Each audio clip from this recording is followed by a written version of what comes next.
Everyone, कैसे हैं आप सब लोग। आज हम लोग स्टार्ट करने वाले हैं chapter number 1 chemical reaction and equation for class 10th science. तो सबसे पहले हम लोग समझ लेते हैं कि केमिकल रिएक्शन क्या होता है। ठीक है, तो एक केमिकल रिएक्शन कैसे बनता है कि जब हमारे पास क्या होता है रिएक्टेंट्स एंड रिएक्टेंट्स आगे जाके क्या बनाते हैं, प्रोडक्ट्स बनाते हैं। क्लियर है। तो बेसिकली जो रिएक्टेंट होता है हमारा किस साइड में होता है, LHS साइड में होता है, और जो प्रोडक्ट्स होते हैं वो किस साइड होता है, हमारे RHS साइड में होता है। ठीक है। व्हेन टू और more reactant combine together they form product that is RHS, it is known as chemical reaction. And इसको लिखने के रिप्रेजेंटेशन को हम लोग chemical. A few moments later.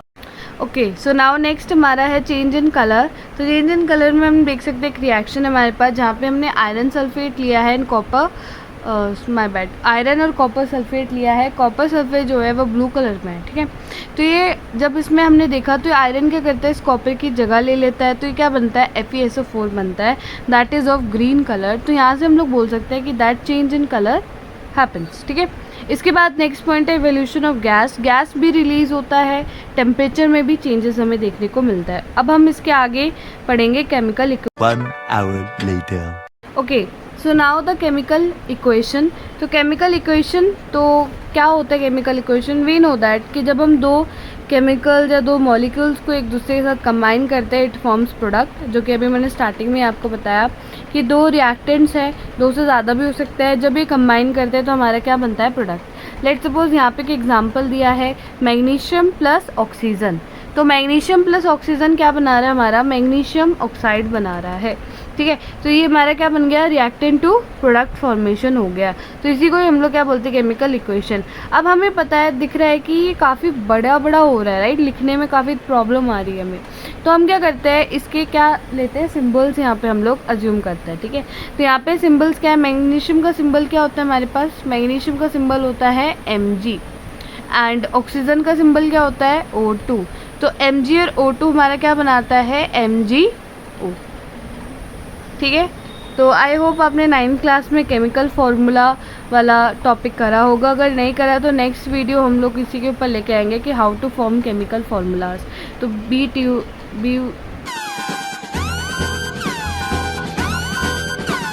तो stay tune to our videos, जो काफ़ी ज़्यादा आपके लिए हेल्पफुल होने वाली है। और अगर आपको ये वीडियो काफ़ी ज़्यादा हेल्पफुल लगे तो please give a like, share and subscribe to our channel. Thank you.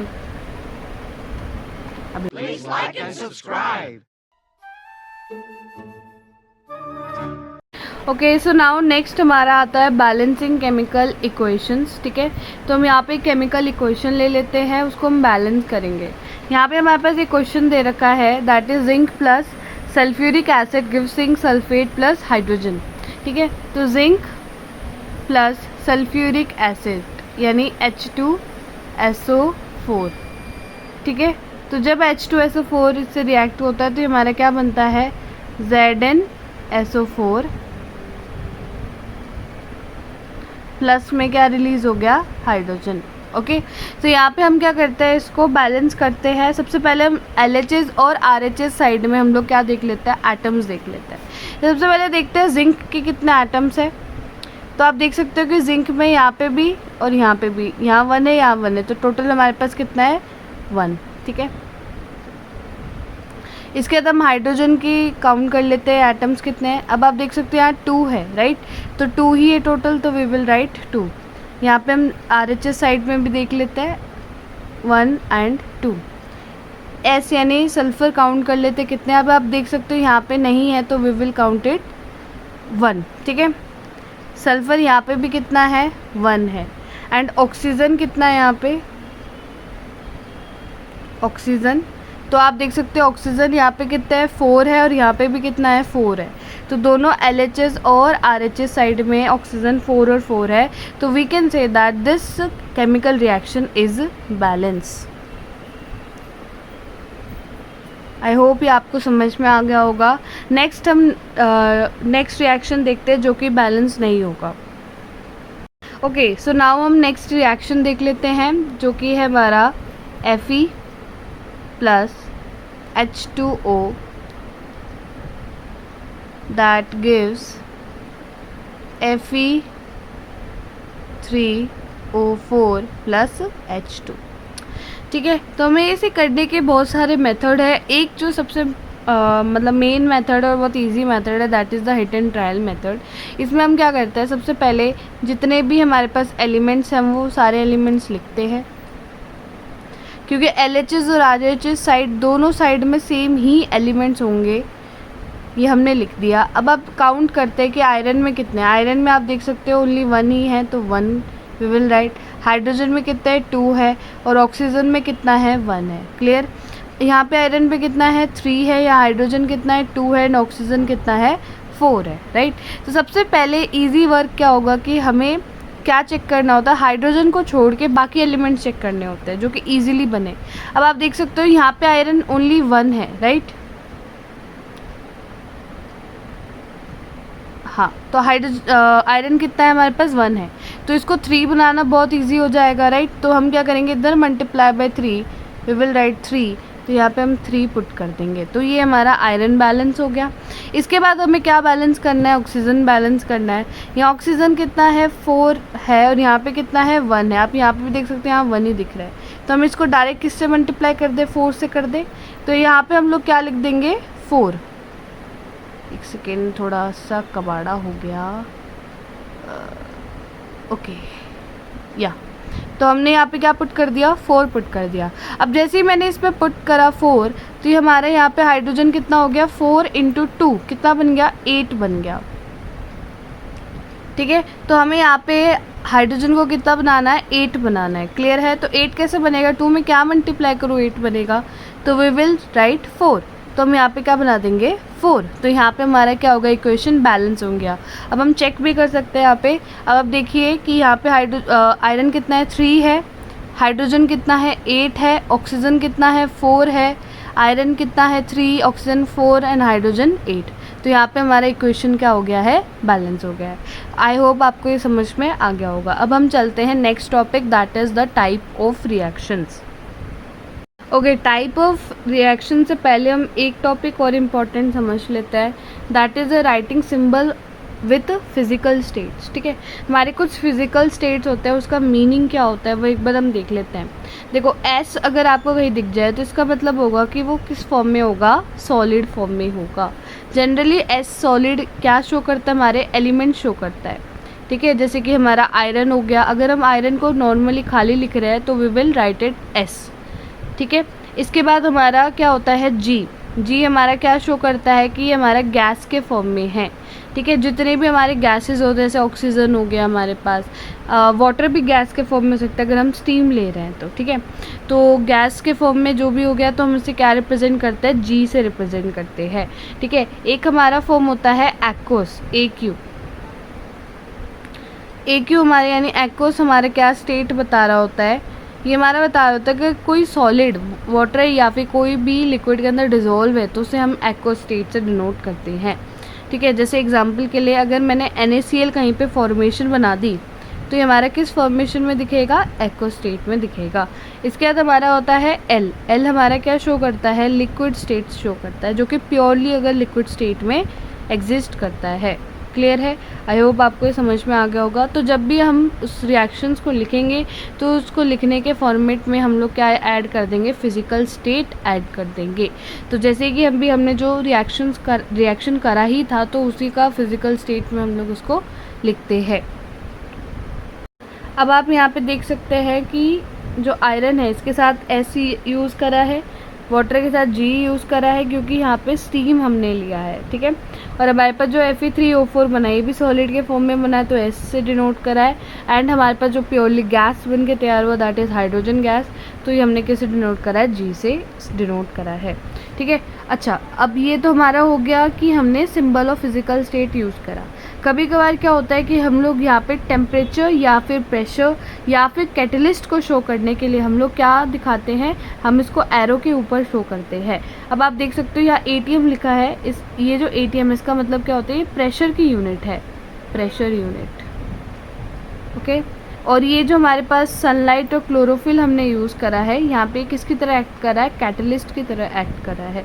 कभी कभार हम लोग एरो के ऊपर टेम्परेचर भी लिख देते हैं, लेट सपोज 30 डिग्री सेल्सियस या फिर 300 केल्विन। तो ये दोनों जो यूनिट होते हैं वो हमारे टेम्परेचर के यूनिट होते हैं, जो कि हम यहाँ से शो करते हैं। अब हम चलते हैं नेक्स्ट टॉपिक पे। Okay, so now next topic है हमारा टाइप ऑफ केमिकल रिएक्शंस। तो टाइप ऑफ केमिकल रिएक्शन में सबसे पहला टाइप हमारा आता है कॉम्बिनेशन रिएक्शन।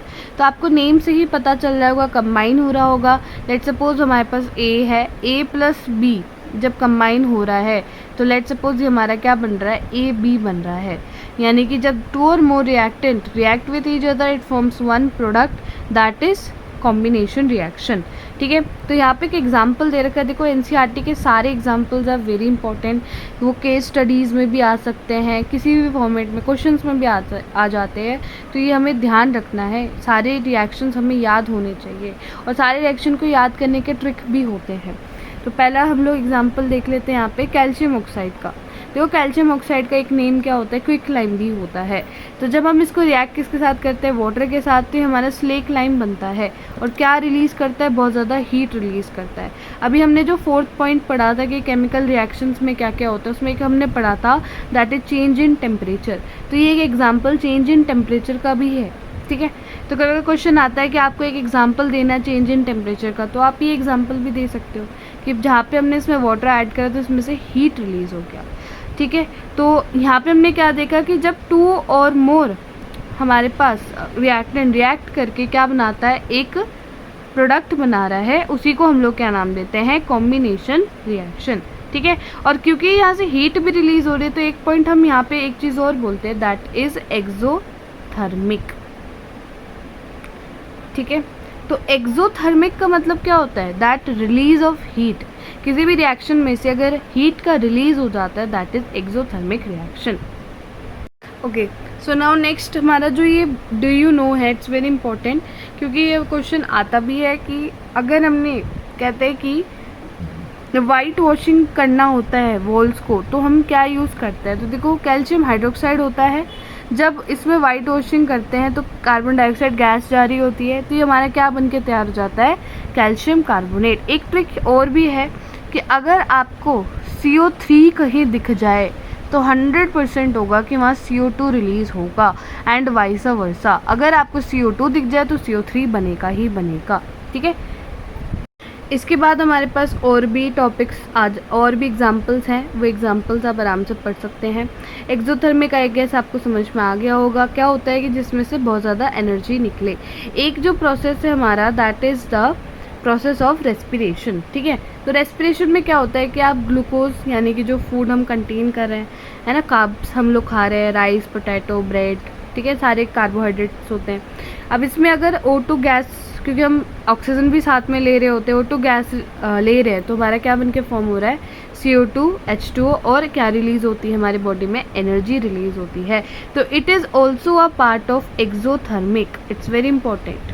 ठीक है, एक्सोथर्मिक रिएक्शन का एक पार्ट है।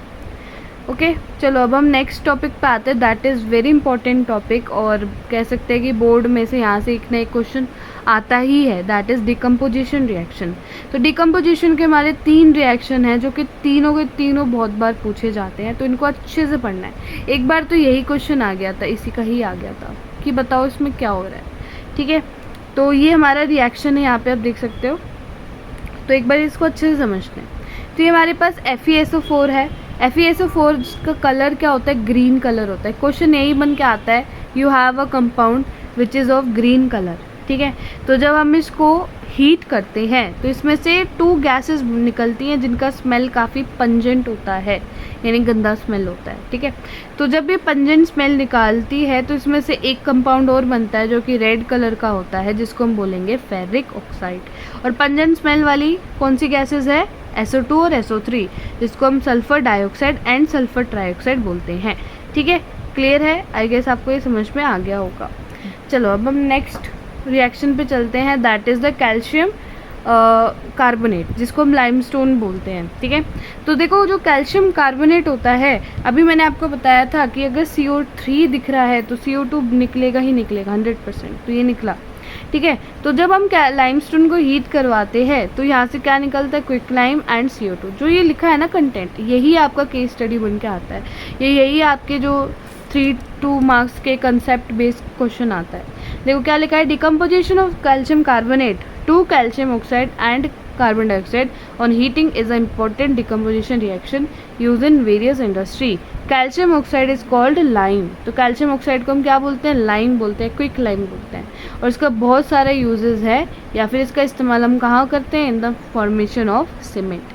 और इस रिएक्शन को हम क्या नाम देते हैं, थर्मल डिकम्पोजिशन। थर्मल का मतलब क्या होता है, जिसमें हमें हीट देनी पड़ जाए। डिकम्पोजिशन होता क्या है, डिकम्पोजिशन होता है कि जब हम लोग क्या कर रहे होते हैं, एक ही रिएक्टेंट से बहुत सारे प्रोडक्ट बना रहे होते हैं। अब जैसे इसका एग्जांपल यहाँ देख लेते हैं। जैसे हमारे पास का AB है, आप या तो इसको क्या दे दो, हीट दे दो, या आप इसको लाइट दे दो, या फिर आप इसको क्या दे दो, इलेक्ट्रिसिटी दे दो। तो ये हमारा किस में कम टूट जाए, A+B में। तो इसी को ही हम लोग क्या नाम देते हैं, डिकम्पोजिशन रिएक्शन। आई होप आपको ये समझ में आ गया होगा। Okay, so now the third reaction which is very important reaction board के हिसाब से भी, क्योंकि यहाँ से क्वेश्चन पिछले साल भी आया था, तो एक बार ध्यान से समझ लेते हैं। तो क्या कह रहा है हमारे पास, दैट लेड नाइट्रेट है हमारे पास, अगर हम इसको हीट करते हैं तो हमारे पास लेड ऑक्साइड और नाइट्रोजन डाइऑक्साइड निकलता है। अच्छा, इसका एक कैरेक्टरिस्टिक ये भी है कि किस कलर में निकलता है, ब्राउन गैस के फॉर्म में निकलता है, ब्राउन गैस। ठीक है, जैसे यहाँ पे इसका एग्जांपल दे रखा है, देखो ब्राउन गैस, ब्राउन फ्यूम्स निकल रहे हैं इसमें से। तो यहाँ से हम लोग क्या बोल सकते हैं कि लेड नाइट्रेट को जब हम हीट करवाते हैं तो लेड ऑक्साइड और ब्राउन गैस से निकलते हैं। तो एक आपको क्वेश्चन में मिल जाएगा ब्राउन गैस या फिर ब्राउन फ्यूम्स। तो 100% आपका ये क्वेश्चन में यही आंसर होगा, ये रिएक्शन है, इसका आंसर होगा। ठीक है, इसके बाद हमारा ये तो हो गए तीनों एग्जाम्पल हीट के। अब हम एक एग्जाम्पल समझ लेते हैं इलेक्ट्रिसिटी के, जो कि यहाँ प्रॉपरली तो इसका एग्जाम्पल यहाँ नहीं दे रखा, मैं बता देती हूँ। तो होता क्या है कि जब हम H2O, यहाँ पे हमने क्या लिया है, दो जैसे एक मग्गा सा लिया है, इसके अंदर हमने 2 रोड्स टेस्ट ट्यूब डाल दिया इसके अंदर, और टेस्ट ट्यूब डालने के बाद 2 ग्रेफाइट के रोड्स हैं हमारे पास। ठीक है, और इसमें वाटर है। तो जैसे ही हमने इसको क्या करा, कनेक्ट करा बैटरी से, तो यहाँ हुआ क्या कि दोनों तरफ से वाटर के जो है ना वो बबल्स बन के तैयार हो गए। ठीक है, एक तरफ जो एनोड है हमारे पास, यहाँ पे ज़्यादा बबल्स दिखे और कैथोड में कम बबल दिखे। तो ज़्यादा बबल्स वाला को ही हमने नाम दिया हाइड्रोजन, और एनोड पे नाम दिया, सॉरी कैथोड पे नाम दिया ऑक्सीजन। क्लियर है। तो यह होता क्या है कि वाटर के इलेक्ट्रिसिटी के प्रेजेंस में ये 2 गैसेस में ब्रेक हो जाता है, और वो गैसेस कौन कौन सी है, हाइड्रोजन एंड ऑक्सीजन गैसेस। ठीक है, अब नॉर्मली हम गैसेस को एरो से भी डिनोट कर सकते हैं, और हम G लिख के भी डिनोट कर सकते हैं। ठीक है, क्लियर है। इसके बाद हम लोग थर्ड टॉपिक पे आ जाते हैं, दैट इज डिकम्पोजिशन का third part, that is in the presence of sunlight. ठीक है, अब यहाँ पे देखते हैं एक बार। हाँ, तो सनलाइट के प्रेजेंस पे देखिए हमने क्या लिया है, AgCl और AgBr, 2 हमने कंपाउंड्स लिए हैं। अब हम इसको सनलाइट के प्रेजेंस पे इसको क्या करते हैं, रखते हैं। तो हमारे पास क्या बन के तैयार होता है, Ag एंड Cl2, यहाँ पे Ag और Br। अच्छा, इस रिएक्शन की क्या एक कैरेक्टर है, तो वो कैरेक्टरिस्टिक ये है कि ब्लैक एंड वाइट फोटोग्राफी में हेल्पफुल है। ठीक है, यहाँ पे लिखा है ना ब्लैक एंड वाइट फोटोग्राफी, तो यहाँ पे लिखा है कि this reactions are helpful for the black and white photography. Okay okay, so now next reaction is displacement reaction. Okay, displacement reaction क्या होता है कि जब एक मेटल दूसरे मेटल के सॉल्यूशन में से उसको क्या कर देता है, डिस्प्लेस कर देता है। अब डिस्प्लेसमेंट रिएक्शन समझने से पहले रिएक्टिविटी सीरीज समझ लेते हैं, दैट इज PSBC, मजेंटल चाक। ये मैंने याद करने का तरीका बनाया है। ठीक है, P का मतलब क्या है, पोटेशियम है, S का मतलब क्या है, सोडियम है, B का मतलब बेरियम है, C का मतलब कैल्शियम है, M का मतलब मैग्नीशियम, A का मतलब एल्यूमिनियम, Z का मतलब जिंक, I का मतलब आयरन, N का मतलब निकल, T का मतलब एक सेकेंड, हाँ टिन का मतलब यहाँ पे T का मतलब टिन, L का मतलब लेड, C का मतलब कॉपर, H का मतलब मरकरी, ठीक है, ए का मतलब सिल्वर और ए का यहाँ पे मतलब गोल्ड है और ये लास्ट में क्या है हमारा प्लैटिनम। ठीक है, तो यहाँ पे जो रिएक्टिविटी सीरीज़ है, सबसे पहले तो ये सबसे ज़्यादा रिएक्टिव है, ये हमारा मॉडरेट है और ये सबसे क्या है लीस्ट रिएक्टिव है। क्लियर है, तो ध्यान रखना जो हायर रिएक्टिव मेटल होगा वो लीस्ट रिएक्टिव मेटल के सॉल्यूशन में से उसको क्या कर देगा, डिस्प्लेस कर देगा। अब ज़रा यहाँ पे एक एग्जांपल हम लोग देख लेते हैं। यहाँ पे लिखा है हमारा, देख सकते हो, आयरन एंड कॉपर सल्फेट। अब यहाँ पे देखो आयरन हमारे पास यहाँ लिखा है, यहाँ आयरन देखो ये रहा आयरन, ठीक है, और ये रहा कॉपर। तो जो जितना ऊपर है उतना ज़्यादा रिएक्टिव है। ठीक है, आयरन ज़्यादा ऊपर है तो मतलब ज़्यादा रिएक्टिव है देन कॉपर। ठीक है, तो आयरन क्या करेगा, इसको इससे क्या कर देगा, डिस्प्लेस कर देगा। ठीक है, और जब भी से इसको डिस्प्लेस कर देगा तो हमारे पास क्या बन जाएगा, आयरन सल्फेट और कॉपर बन के तैयार हो गया। ठीक है, ध्यान रखना अगर मैं इसी रिएक्शन को उल्टा कर दूँ, जैसे लेट सपोज मैं यहाँ पे एक रिएक्शन लिखती हूँ, मैंने यहाँ लिखा Cu प्लस FeSO4, तो Cu प्लस FeSO4 करने से Cu उसको डिस्प्लेस नहीं कर पाएगा। रीज़न इज़ दैट कि Cu ज़्यादा रिएक्टिव नहीं है आयरन से। तो ये भी एक टाइप का क्वेश्चन आता है कि बताओ कि क्या यहाँ डिस्प्लेसमेंट रिएक्शन होगा या फिर नहीं होगा, तो यहाँ रिएक्शन नहीं होगा। ठीक है, और भी अदर एग्जाम्पल हमारे पास यहाँ दे रखे हैं, ये आप आराम से देख सकते हैं। अब हम नेक्स्ट चलते हैं, that is the double displacement reaction.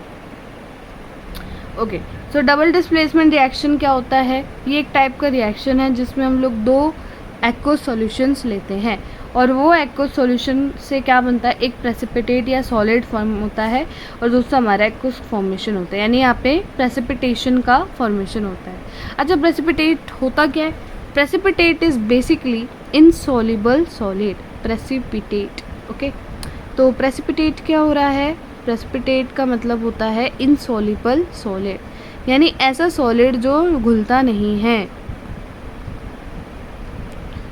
तो दैट इज़ प्रेसिपिटेट बनना। ठीक है, तो यहाँ देख सकते हो सोडियम और यहाँ बेरियम, तो यहाँ होता है क्या, एक्सचेंज ऑफ आयंस होता है, तो Na का Cl के साथ और Ba का SO4 के साथ, तो यहाँ पे हमारे पास दो बन गए। ये जो BSO4 है ये वाइट कलर का PPT बनता है। PPT यहाँ पे प्रेजेंटेशन नहीं है यहाँ पे क्या है, प्रेसिपिटेट है। क्लियर है, इसके बाद हमारा नेक्स्ट टॉपिक आता है ऑक्सीडेशन एंड रिडक्शन।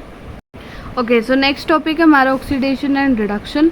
ऑक्सीडेशन का मतलब क्या होता है, जहाँ पे एडिंग ऑफ क्या होता है, ऑक्सीजन होता है, दैट इज़ ऑक्सीडेशन, या फिर रिमूवल ऑफ हाइड्रोजन होता है। दोनों चीज़ें कोई हम लोग क्या नाम देते हैं, ऑक्सीडेशन देते हैं। ठीक है, रिडक्शन इसका अपोजिट होता है, यानी adding of hydrogen and removal of oxygen होता है। हम यहाँ पे रिएक्शन में देख सकते हैं, यहाँ पे क्या हो रहा है, देख सकते हो आप, ऑक्सीजन रिमूव हो रहा है तो हम इसको नाम देंगे रिडक्शन, यहाँ ऑक्सीजन ऐड हो रहा है तो हम इसका नाम देंगे ऑक्सीडेशन। ठीक है, और जहाँ पे ऑक्सीडेशन और रिडक्शन दोनों हो तो उसको हम उस तरह के रिएक्शन को क्या बोलते हैं, redox reaction. Okay, I hope आपको ये समझ में आ गया होगा।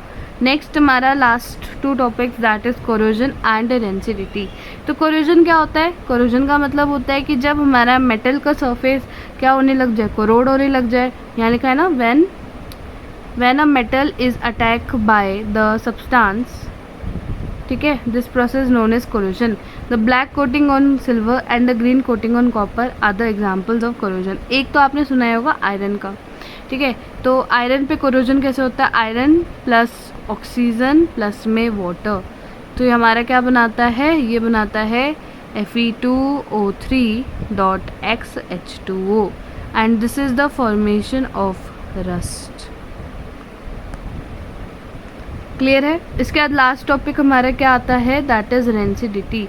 रेंसिडिटी मतलब क्या होता है कि कोई भी फैट या ऑयल कंटेनिंग फूड जो होता है वो ख़राब हो जाता है ना, उसका टेस्ट अजीब हो जाता है, उसमें स्मेल अजीब हो जाती है। तो उसका रीज़न क्या है कि वो क्या हो गया, ख़राब हो गया, because of the presence of fats and oil. ठीक है, तो यहाँ पे लिखा है कि when a fat and oil are oxidise they become rancid and they smell and taste change. Usually substance जो ऑक्सीडेशन को प्रिवेंट करते हैं उसको एंटीऑक्सीडेंट्स बोलते हैं। जैसे कि हमारे कुछ एंटीऑक्सीडेंट्स के एग्जांपल क्या क्या है, जैसे vitamin A and vitamin C. ठीक है, vitamin A and vitamin C, तो these are the primary antioxidants.